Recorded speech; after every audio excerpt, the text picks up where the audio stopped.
Praise the lord. ఈ ఉదయ కాలంన ప్రభువైన యేసుక్రీస్తు నామంలో మీకు శుభములు తెలియజేస్తూ ఉన్నాను. ఈ దేవుడు మనల్ని ఎంతగా కాపాడుతున్నాడు. అనుదినము అనుక్షణము మనకు తోడుగా ఉంటున్నాడు. అనుదినము ఆయనకు మన పట్ల నూతనంగా వాత్సల్యం పుట్టుచున్నందుకై ఆ దేవాది దేవునికి వందనములు చెల్లిద్దాం. ఈ ఉదయ కాలంన దేవుడు మనకు ఒక చక్కటి వాక్యంతో మాట్లాడుతూ ఉన్నాడు. ఈ దినం దేవుడిచ్చినటువంటి కృపావార్త ఏమిటంటే, దినవృత్తాంతములు 1 గ్రంథము 17వ అధ్యాయము 27వ వచనము. ఇప్పుడు నీ దాసుని సంతతి నిత్యము నీ సన్నిధిని ఉండునట్లుగా వారిని ఆశీర్వదింపను అనుగ్రహించి ఉన్నావు. యెహోవా, నీవు ఆశీర్వదించిన ఎడల అది ఎన్నటికీ ఆశీర్వదింపబడి ఉండును. దేవుడు ఇంత గొప్ప వాగ్దానంను ఇచ్చినట్లు గ్రహించినటువంటి రాజైన దావీదు దేవునికి చేస్తున్నటువంటి ప్రార్థన. దావీదుకు అర్థం కాలేదు. దావీదు అనుకున్నాడు, నేను ఒక గొప్ప రాజుగా ఉన్నాడు, దేవుని కృపచేతనే నేను రాజుగా అయ్యాను, ఇంత గొప్ప రాజుగా నేను మరి అభిషేకించబడి ఆశీర్వదింపబడి ఉన్నాను. నేనైతే చక్కటి దేవదారు మ్రాణులతో కట్టబడిన నగరంలో నివాసం చేస్తున్నాను. దేవుని నిబంధన మందసము తెరల చాటున ఉన్నది అనుకుని నేను ఎట్లయినా సరే దేవునికి ఒక ఆలయం కట్టించాలనుకున్నప్పుడు దేవుడు అతనికి చెప్పాడు, నువ్వు కాదు, నువ్వు కట్టొద్దు, ఎందుకంటే నీ చేతులు రక్తం నొలికించినటువంటి చేతులు, కాబట్టి నువ్వు కట్టించొద్దు, కానీ నీ కుమారుడు కట్టిస్తాడు అని చెప్పినప్పుడు ఎంతో వినయంగా దావీదు ఆ మాటను అంగీకరించాడు. దేవుడు చెప్పినప్పుడు మరి నొచ్చుకోలేదు. అయ్యో ప్రభా, నేను కట్టిస్తానంటే నన్ను వద్దని మరి నా కుమారునితో కట్టించుకుంటావా అని నొచ్చుకోలేదు. కానీ ఆయన, ప్రభా సరే అయితే, ఎందుకంటే నాకు అర్హత లేదు, మరి నీ చిత్త ప్రకారమే నా కుమారుడు నీ కొరకు మంచి చక్కటి ఆలయం కట్టిస్తాడు అని చెప్పి అతడు ఊరుకోలేదు. తన కుమారుని కొరకు మరి దేవాలయమునకు కావలసిన సామాగ్రి అంతటిని కూడా సమకూర్చి ఉంచాడు.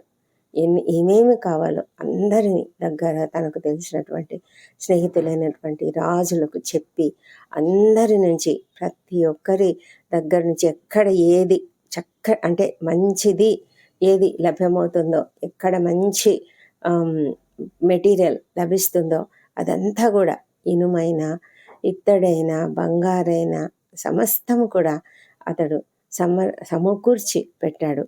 ఆ తర్వాతనే మరి సొలొమోను ఆ దేవునికి ఒక గొప్ప ఆలయం కట్టాలని నిర్ణయించబడింది. అయితే తండ్రిగా అతడు తనకున్నటువంటి ఆశ తన కుమారుడు దీవించబడాలని. ఈ దినం మనం కూడా ఎంతమంది తల్లిదండ్రులు తమ పిల్లల కొరకు ఆలోచిస్తున్నారు, తమ పిల్లల కొరకు ప్రార్థిస్తున్నారు. తప్పకుండా తల్లిదండ్రుల ప్రార్థనలు వినబడతాయి. దేవుడు ప్రతి ప్రార్థనను వినే దేవుడై ఉన్నాడు.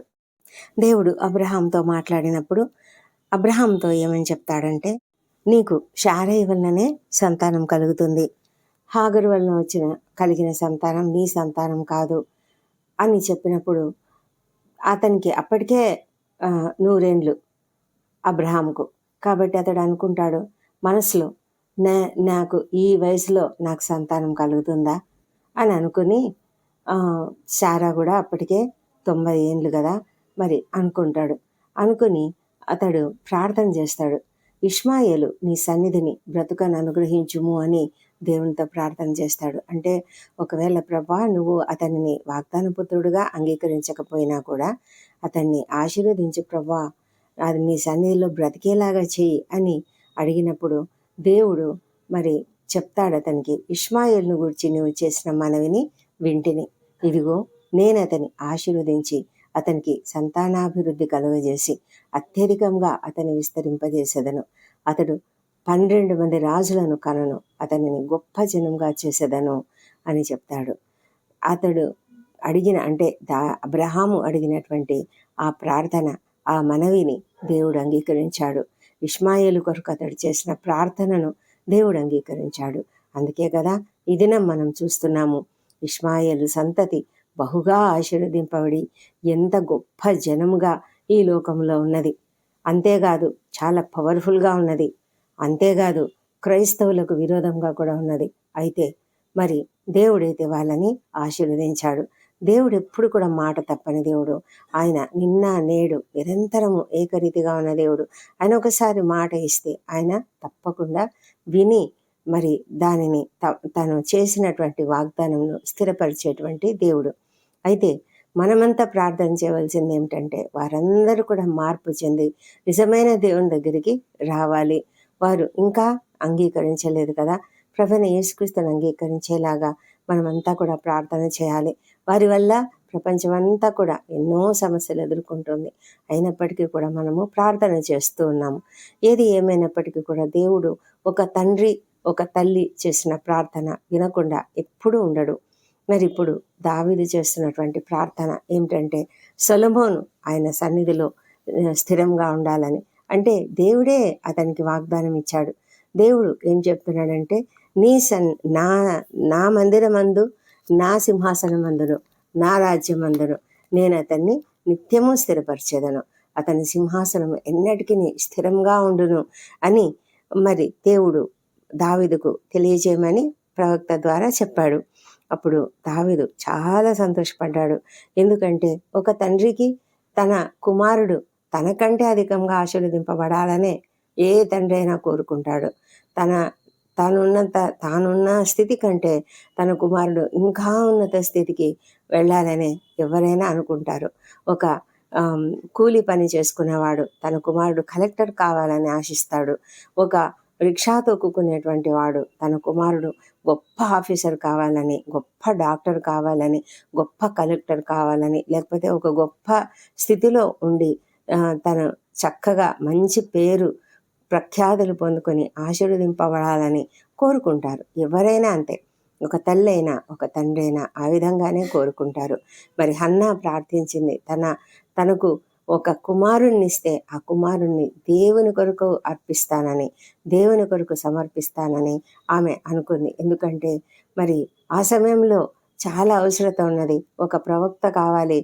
ఇశ్రాయేల్ జనానికి ప్రవక్తలు లేరు.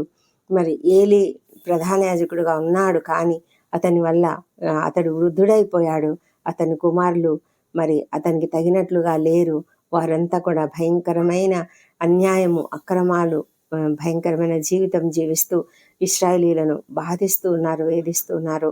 అలాంటి వాళ్ళ చేతులలో ఉండకూడదు. ఎవరైనా ఒక మంచి ప్రవక్త చేతిలో ఇశ్రాయేలీలు ఉండాలి. ఒక మంచి ప్రధాన యాజకుని చేతిలో ఇశ్రాయేలీలు ఉండాలన్నటువంటి దేవుని కోరిక నెరవేరేలాగా దేవుని చిత్తానుసారంగా హన్నా ప్రార్థన చేసింది. నాకు ఒక కుమారుడు కలిగితే ఆ కుమారుడిని నీకే అర్పిస్తాను ప్రభువా అని. అందుకే దేవుడు వెంటనే ఆమె మనవి అంగీకరించాడు. ఆ కుమారుణ్ణి హన్నా కూడా ఎంతో సిన్సియర్గా, నిజాయితీగా పాలు విడిచిన వెంటనే తీసుకువచ్చి ఆ కుమారుణ్ణి దేవుని సన్నిధిలో ఉంచింది. దేవుని యాజకునిగా అతన్ని స్థిరపరిచింది, ప్రతిష్ఠింపజేసింది. ఆ విధంగా దేవుని కొరకు వాడబడేలాగా ఆ కుమారుడు ఏర్పాటు చేయబడ్డాడు. దేవుడు అతనిని తన ప్రవక్తగా ఎన్నుకున్నాడు. అందుకే సమూయేలు బాలుడుగా ఉండగానే దేవుడు అతనికి ప్రత్యక్షమై మరి అతనితో మాట్లాడినట్లుగా మనం చూస్తాం. తండ్రిగా దావీదు కూడా తన కుమారుడైన సొలొమోనుకు దేవుడిచ్చిన ఆధిక్యతను బట్టి అతడు ఎంతగానో కృతజ్ఞతాస్తుతి చెల్లిస్తున్నాడు. చూసారా, అతని ప్రార్థన మనం చూసినట్లయితే అతడంట యెహోవా సన్నిధిని కూర్చుండి ఇలాగో మనవి చేశాను, దేవా యెహోవా, నీవు నన్ను ఇంత హెచ్చులోనికి తెచ్చుటకు నేను ఎంతటి వాడను. నా ఇల్లు ఏమాత్రపుది దేవా, ఇది నీ దృష్టికి స్వల్ప విషయమే. దేవా యెహోవా, నీవు రాబోవు బహుకాలము వరకు నీ సేవకుని సంతతిని గురించి సెలవిచ్చి మనుష్యునితో మనుష్యుడు మాట్లాడినట్లు దయపాలించి నాతో మాట్లాడి నా సంతతి ఘనత చెందునని మాట ఇచ్చి ఉన్నావు. నీ దాసుడనగు నాకు కలగబోవు ఘనతను గూర్చి దావీదును నీ దాసుడనైన నేను నీతో మరి ఏమని మనవి చేసేదను. నీవు నీ దాసుని ఎరుగుదువు. యెహోవా, నీ దాసుని నిమిత్తమే నీ చిత్త ప్రకారము ఈ మహాఘనత కలుగునని నీవు తెలియజేసి ఉన్నావు. అతని నిమిత్తమే నీవు ఈ గొప్ప కార్యమును చేసి ఉన్నావు అని దేవుని సన్నిధిలో ఎంతో వినయ విధేయతలతో తనను తాను తగ్గించుకుంటూ దేవుణ్ణి హెచ్చిస్తూ అతడు ప్రార్థన చేస్తున్నాడు. ఆ ప్రార్థన దేవుడు విని ఎంత సంతోషించి ఉంటాడో. నిజంగా ఒక తండ్రి ఒక తల్లి తన కుమారుని కొరకు, తన కుమార్తె కొరకు ప్రార్థన చేస్తే దేవుడు తప్పకుండా అంగీకరిస్తాడు, వింటాడు, ఆలకించి మనకు తప్పకుండా చేస్తాడు. మనం చేసే ప్రార్థన మరి ఇదే విధంగా దేవుని కొరకు, దేవుని చిత్తానుసారంగా ఉండేటువంటి ప్రార్థనగా ఉండాలి. మరి ఈ లోకంలో ఇశ్రాయేలీలను దేవుడు ఏర్పరచుకున్నాడని ఆ ఇశ్రాయేలీల కొరకు చక్కటి రాజుగా తన కుమారులు ఉండాలని రాజైన దావీదు కోరుకున్నాడు. అందుకే అతడు మరి చివరిలో చేసినటువంటి ప్రార్థననే ఇది మన కృపావార్త. ఇప్పుడు నీ దాసుని సంతతి నిత్యము నీ సన్నిధిని ఉండునట్లుగా వారిని ఆశీర్వదింపను అనుగ్రహించినావు కదా, కాబట్టి నీవు ఆశీర్వదిస్తే అది ఎన్నటికీ స్థిరపరచబడుతుంది. ఆ ఆశీర్వాదము ఎప్పటికీ ఆశీర్వదింపబడే ఉంటుంది అని అతడు ఎంతో సంతోషంతో, ఎంతో ఆనందంతో, కృతజ్ఞతతో దేవునికి ప్రార్థన చేస్తూ ఉన్నాడు. నిజమే, మన జీవితాలలో మనం నమ్మాలి, దేవుడు మనల్ని ఆశీర్వదించాడని నమ్మాలి. మనము మన బిడ్డల కొరకు ఎడతెగక ప్రార్థన చేయాలి. నీ కుమారుని కొరకు, నీ కుమార్తె కొరకు ప్రార్థన చేయండి, తప్పకుండా ప్రార్థన చేయండి. ఈ లోకంలో ప్రార్థించేవారు అనేకులు ఉన్నారు. మనం దావీదు కుమారుడైన సొలొమోను గురించి ఆలోచిస్తే, సొలొమోనుకు దేవుడు ఇచ్చినటువంటి జ్ఞానము అనంతమైనటువంటి జ్ఞానం, అత్యధికమైన జ్ఞానము. ఇలాంటి రాజు ఈ ఫ్యూచర్లో ఉండబోడు, ఇంతకుముందు లేడు, ఇలాంటి రాజు ఉండడు అన్నంతగా అతనికి జ్ఞానం ఇవ్వబడింది. అతను ఎంతో జ్ఞానంతో ఇశ్రాయేలీలను పరిపాలించాడు. అయితే చివరిలో అతడు చేసినటువంటి గొప్ప పొరపాటు అన్యులకు సంబంధించినటువంటి వ్యక్తులను మరి భార్యలుగా స్వీకరించడం, ఆ స్త్రీలను స్వీకరించడం, వారి ప్రభావం అతని మీద ఎక్కువగా ఉండడం వల్ల అతని హృదయం త్రిప్పబడింది. దేవుని తట్ట నుంచి త్రిప్పబడింది. కనుకనే మరి ఇశ్రాయేలు రాజ్యంలోనికి అన్య దేవతలు, విగ్రహాలు సమస్తం రావడం, ఆ ఆచారాలు రావడం, మరి ఇశ్రాయేలీలంతా కూడా దేవునికి విరోధంగా తయారవడం మొదలైంది. అయినా కూడా దేవుడు ఎప్పుడు కూడా దావీదుకు తాను ఇచ్చినటువంటి మాటను ఎప్పుడు మర్చిపోలేదు. అందుకే ఎంత గొప్ప రాజులు, కొంతమంది రాజులు ఎంతో సిన్సియర్గా దేవుని చిత్తానుసారంగా బ్రతికినటువంటి రాజులను బట్టి దేవుడు ఎప్పుడు కూడా ఒక విషయం జ్ఞాపకం చేసుకున్నవాడు. నేను దావీదుకు వాగ్దానం చేశాను, నేను దావీదు యొక్క సింహాసనాన్ని స్థిరపరుస్తానని వాగ్దానం చేశాను, కాబట్టి వాళ్ళని ఎలాగైనా కాపాడాలి, వాళ్ళని ఎలాగైనా రక్షించాలి అని. మరి యెహోషాపాతు విషయమైన, హిజ్కియా విషయమైన అతడు ఎల్లప్పుడూ కూడా ఆ వాగ్దానం జ్ఞాపకం చేసుకుంటూ ఉండేవాడు. అందుకే ఆ విధంగా స్థిరపరచబడినటువంటి యూదా వంశమును దేవుడు జాగ్రత్త పరిచి, ఆ యూదా వంశంలోనికి అనేక మందిని తీసుకువచ్చి సమకూర్చి, మరి యూదా వంశంలోనే మరి ప్రభువైన యేసుక్రీస్తు ఈ లోకానికి రావడం జరిగింది. ఆ ప్రభువైన యేసుక్రీస్తు మనకు నిత్యము రాజుగా ఉండేటువంటి గొప్ప రాజు. ఆయన మా రాజులకు రాజు. ఆయన నీ కొరకు, నా కొరకు ఒక రాజుగా తిరిగి వస్తాడు. ఆయన మరి పరిపాలన చేస్తాడు. ఆ సింహాసనమే స్థిరమైనటువంటి సింహాసనం. దేవుడు వాగ్దానం ఇచ్చినటువంటి ఆ స్థిరమైనటువంటి ఆ సింహాసనము అది ఎల్లప్పటికీ ఉంటుంది, తరతరములకు ఉంటుంది. ఆ సింహాసనం మీద కూర్చునిపోయేవాడు దావీదు వంశంలో పుట్టినటువంటి ప్రభువైన యేసుక్రీస్తు. కాబట్టి మనము ఎంత సంతోషంగా దాని కొరకు ఎదురు చూస్తున్నాం కదా. మరి ఈ దినము నీవు కూడా నీ పిల్లల కొరకు ప్రార్థనలు చేస్తున్నావేమో, తప్పకుండా చేద్దాం. ఎందుకంటే మనం చేసే ప్రార్థన దేవుడు వింటున్నాడు.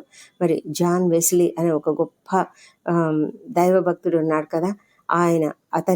అతనికి అనేక మంది సహోదరులు. మరి వారందరినీ కూడా, చార్లెస్ వెస్లీ కూడా వాళ్ళ సహోదరులలో ఒకడు. వీరందరికీ తల్లి అయినటువంటి సూజన్న అనేటువంటి ఒక తల్లి, ఆమె ప్రతిరోజు కూడా ఆ పిల్లలు నిద్రించిన తర్వాత వారి తలల మీద చేతులుంచి ప్రార్థన చేసేదంట. ఒక్కొక్కరి తల మీద చేతులుంచి ప్రార్థన చేసేదంట. ఆ విధంగా చేసినటువంటి ఆమె ప్రార్థనను దేవుడు అంగీకరించి ఆ పిల్లలు అందరూ కూడా దేవుని కొరకు చక్కగా వాడబడ్డారు. ఆ వాడబడినటువంటి ఆ బిడ్డలు చేసినటువంటి సేవ వల్లనే క్రైస్తవ్యం ఈ లోకంలో ఇంత అద్భుతంగా మనకు పరిఢవిల్లుతున్నది. మరి ఆ చార్ల్స్ వెస్లీ అనే ఆ వ్యక్తి రాసినటువంటి అనేకమైన పాటలు, సంగీతములు దేవుని స్తుతించడానికి మనము ఇప్పటికి కూడా పాడుకుంటున్నాము. ఆమె యొక్క సంతానం అంతా కూడా దేవుని కొరకు వాడబడుతూ ఉన్నారు. ఆ విధమైనటువంటి ప్రార్థనా పరాయణ తల్లి ఆ జాన్ వెస్లీ గారి తల్లి. జాన్ వెస్లీ అంటే ఇప్పుడున్నటువంటి జాన్ వెస్లీ అనే పేరు కలిగినటువంటి దైవభక్తులు కాదు, కానీ మరి ఇంగ్లాండ్ దేశంలో ఉన్నటువంటి ఆ జాన్ వెస్లీ అనేటువంటి దైవజనుడు ఆయన. అలాంటి వ్యక్తులను కన్నటువంటి ఆ తల్లి చేసినటువంటి ప్రార్థనలకు దేవుడు తప్పకుండా జవాబిచ్చాడు. మరి అగస్టిన్ అనేటువంటి దైవభక్తుని యొక్క తల్లి కూడా అతని కొరకు ఎల్లప్పుడూ ప్రార్థన చేసేది. అతడు యవనస్తుడుగా ఉన్న కాలంలో భయంకరమైనటువంటి పాపం చేస్తూ తల్లిదండ్రులకు విరోధంగా, దేవునికి విరోధంగా పారిపోతూ ఎక్కడెక్కడో ఉంటూ భయంకరమైన పాపములు చేస్తూ బ్రతికినటువంటి వాడు. అయితే దేవుడు అతన్ని ఒక దినం పట్టుకున్నాడు. ఎందుకంటే అతని తల్లి ఎప్పుడూ విడువక ప్రార్థన చేసేది, కన్నీటితో ఆవిడ కొరకు ప్రార్థన చేసేది. అతడు దేవుని దగ్గరకు రావాలి, దేవుని కొరకు వాడబడాలని. చివరికి ఒక దినమైతే దేవుడు అతనిని మార్చాడు. ఆ తర్వాత అతను చెప్తున్నటువంటి మాటలే, నా తల్లి చేసినటువంటి ప్రార్థనలు వ్యర్థం కాలేదు, నా తల్లి నా కొరకు ఎల్లప్పుడూ ప్రార్థన చేస్తూనే ఉన్నది. అందుకే ఆమె యొక్క ప్రార్థనను విని దేవుడు నన్ను, ఇంత దుర్మార్గుని, ఇంత భయంకరమైన పాపం చేసినటువంటి నన్ను దేవుడు మార్చాడు అని అతడు చెప్తున్నాడు. ఆ విధంగా ఈ లోకంలో ప్రార్థన చేసినటువంటి తల్లులు అనేక మంది ఉన్నారు. ప్రతి స్త్రీ కూడా గుర్తుపెట్టుకోవాలి. ఇంకా పెళ్లి కానటువంటి స్త్రీలు కూడా, దేవుని యందు భయభక్తులు కలిగి ఉన్నటువంటి స్త్రీలు ఆలోచించాల్సింది, తమ బిడ్డలు, తమ సంతానం ఎప్పుడు కూడా దేవుని కొరకు వాడబడాలని, దేవుని కొరకు జీవించాలని, వారు దేవుని సన్నిధిలో నిత్యము ఉండాలి అన్న ప్రార్థన ఏ విధంగా అయితే అబ్రహాం చేశాడు, ఏ విధంగా అయితే దావీదు చేశాడో, అదేవిధంగా మనం కూడా, ప్రభువా మా సంతతి నిత్యము నీ సన్నిధిలో ఉండాలి, నీ సన్నిధిని ఉండునట్లుగా వారిని ఆశీర్వదింపని అనుగ్రహించము అని ప్రార్థన చేయాలి. ఆ విధంగా ప్రార్థన చేస్తున్నామా? నేను ఈ దినాన ఆ విధమైనటువంటి ప్రార్థన చేస్తున్నామా? ఇప్పటికి కూడా చేస్తున్న తల్లిదండ్రులు ఎంతోమంది ఉన్నారు. వారి వృద్ధాప్యంలో తమ పిల్లల గురించి ప్రార్థనలు చేసినటువంటి తల్లిదండ్రులు ఉన్నారు. మరి ప్రతి ఒక్కరి ప్రార్థన, ఎవరి ప్రార్థన కూడా వ్యర్థం కాదు. దేవుడు ఒక్కసారి మనకు వాగ్దానం ఇస్తే తప్పకుండా దానిని నెరవేరుస్తాడు. కాబట్టి మనం దిగులు పడవద్దు, మనం వేదన పడవద్దు, విశ్వాసంతో కనిపెట్టి ఉందాం. తగిన కాలం ఉంటుంది. ఆ తగిన కాలంలో దేవుడు ప్రతి ఒక్కరిని సంధిస్తాడు, ప్రతి ఒక్కరిని ఆదరిస్తాడు, ప్రతి ఒక్కరిని మారుస్తాడు. మరి పౌలు కొరకు ఎంతమంది క్రైస్తవులు ప్రార్థన చేశారో, ఆ దినాన పౌలు భయంకరంగా క్రైస్తవులను హింసిస్తూ, పౌలు సౌలుగా ఉన్నటువంటి కాలంలో అనేక మంది స్త్రీలను, పురుషులను, పిల్లలను అందరినీ కూడా ఈడ్చుకుపోయి, లాక్కుపోయి చెరసాలలో వేయిస్తూ వాళ్ళను ఇబ్బంది పెడుతూ హింసిస్తూ ఉన్నాడు క్రైస్తవులను. అయితే దాని కొరకు ఎంతోమంది ప్రార్థన చేసి ఉంటారు. తప్పకుండా ప్రార్థన ఏమని, ఆ సౌలు మనసు మార్చు ప్రవ్వా అని. కాబట్టి ఆ సౌలు మనసు మారింది. ఒక దినం దేవుడు దర్శించాడు, అతడు పౌలుగా మారిపోయాడు.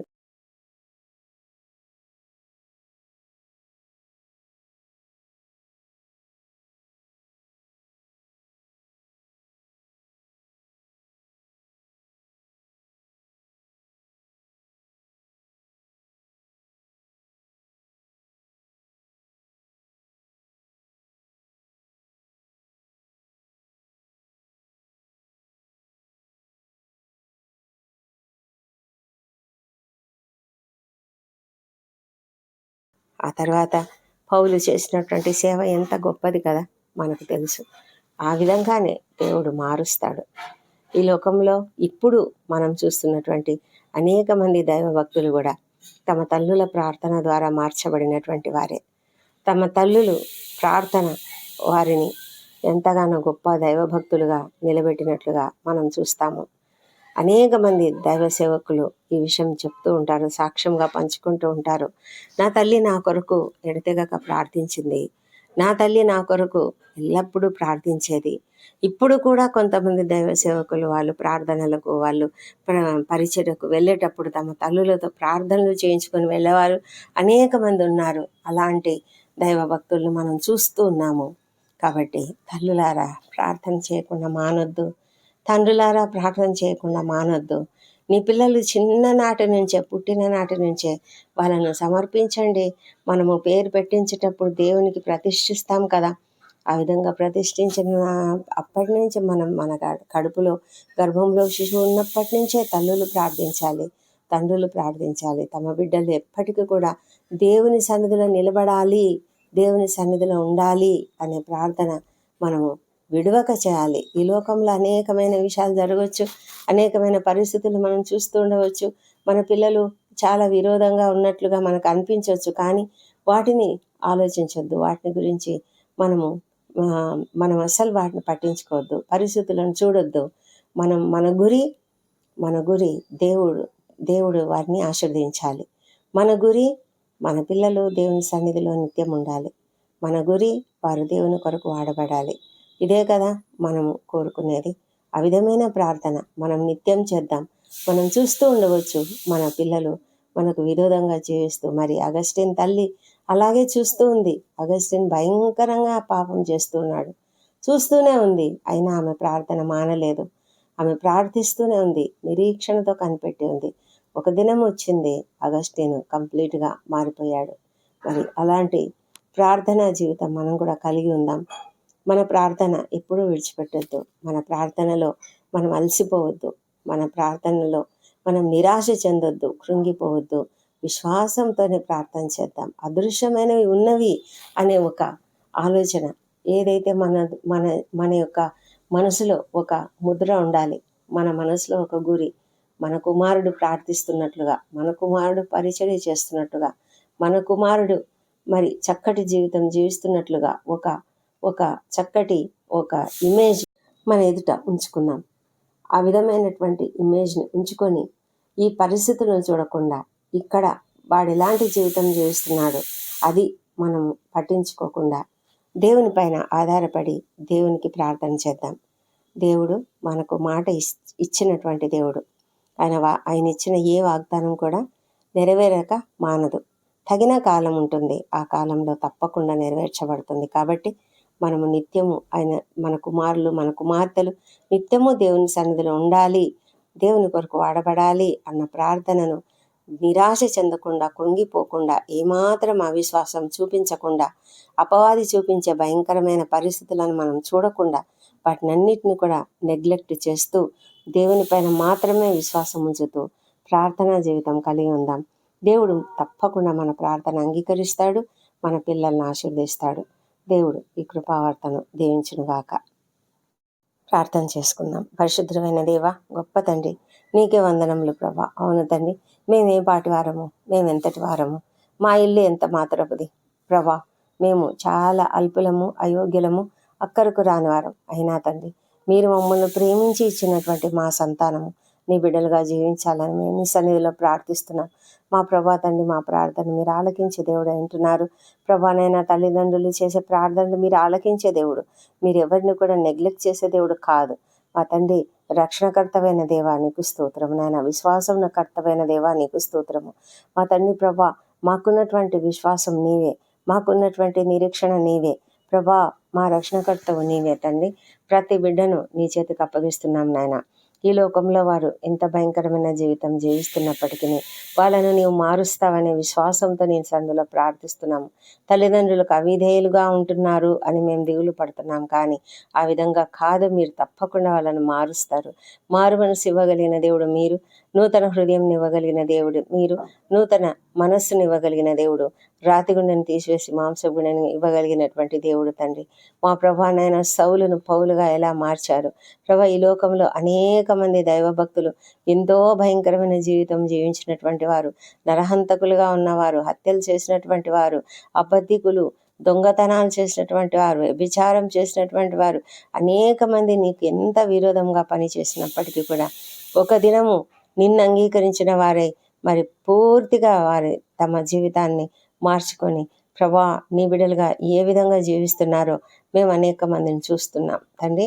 అలాంటి జీవితము కలిగి ఉంటారు మా పిల్లలన్నా మేము ఆ విశ్వాసము, ధైర్యం కలిగి ప్రభా మేము ప్రార్థించడానికి సహాయం చేయండి.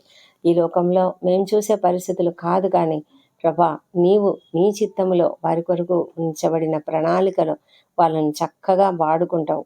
నీవు చేసిన పని కదా ప్రభా, ప్రతి బిడ్డ కూడా నీవు చేసిన పని, వారంతా కూడా నీ కొరకు వాడబడతారని నమ్ముతున్నాము. నీకు స్తోత్రం చెల్లిస్తున్నాం. ఈ సమయంలో తండ్రి మా ప్రార్థనలు మీరు అంగీకరించినందుకు వందనములు.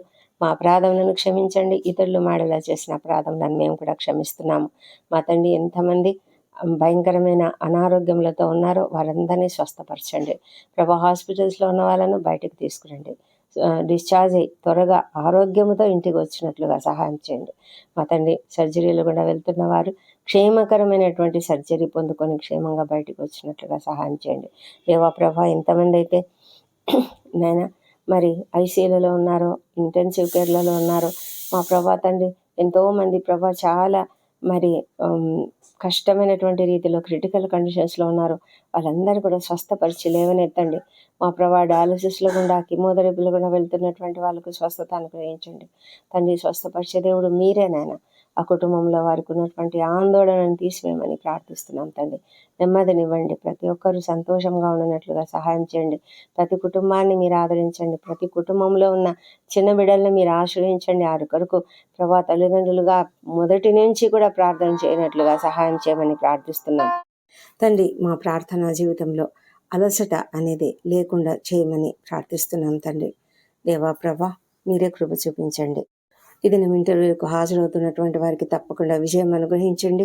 నూతనంగా ఉద్యోగాల కొరకు ట్రై చేస్తున్నటువంటి ప్రతి ఒక్కరి ప్రయత్నంలో సఫలం చేయండి నాయన ప్రభా. మరి తప్పకుండా ఉద్యోగ జీవితాలలో ఉన్నతిని దయచేయండి, పదోన్నతిని దయచేయండి, మరి శాలరీలో హైక్ దయచేయండి దేవా ప్రభా. వివాహ ప్రయత్నం సఫలం చేయమని ప్రార్థిస్తున్నాం నాయన. నూతనంగా బిజినెస్ స్టార్ట్ చేస్తున్న వారికి తప్పకుండా విజయం అనుగ్రహించండి ప్రభా. రాణించినట్లుగా సహాయం చేయండి, జ్ఞానం అనుగ్రహించండి.